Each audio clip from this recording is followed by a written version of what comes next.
Hello，大家好，我係小儀。今日帶大家睇一套263方嘅大平層喎。最主要佢西北向都咁靚嘅風景，見過未呢？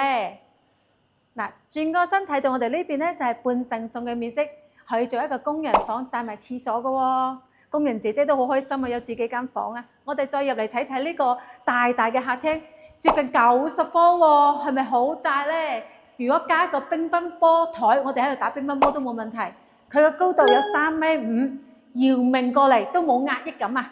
嗱，我哋睇睇我哋嘅細細地嘅廚房，平時可以煮下冷菜熱菜冇問題。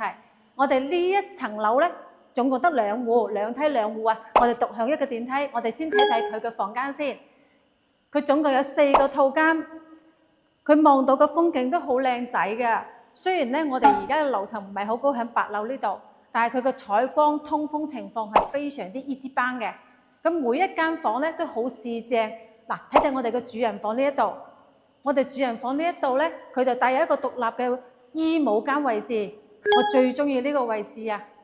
你睇睇個房間採光係咪好靚咧？仲可以望到1級嘅高爾夫球景。嗱，望過嚟睇睇我哋嘅主陽台先，我哋嘅主陽台呢一邊咧，嗱，望一望，哇！成個天下在你腳下，係咪好舒服呢？夏天嘅時候出嚟望下風景，度下假，我覺得人生樂趣就向呢一度啦。嗱，呢邊呢，我哋直望過去嗰度呢，就係登賢路。平時我哋去購物呢，開車過去呢，就係5分鐘就到達順昌1+1同埋大潤發，係咪覺得好近呢？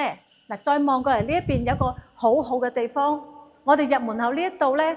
嗱，佢設計上咧仲有一個套間嘅，即係平時唔中意俾人打擾嘅人咧，就可以住呢邊呢個房間啦。而且呢個房間咧一樣係對住緊個高爾夫球景嘅。哇，其實真係舒服啊！通風好，採光好，小區仲好。咁我哋呢邊嘅園林綠化咧係做得好正嘅，一落樓就好似公園咁噶啦。咁佢單價咧就係8000幾。咁有興趣嘅朋友仔咧可以約我實地睇房㗎。歡迎點讚關注我。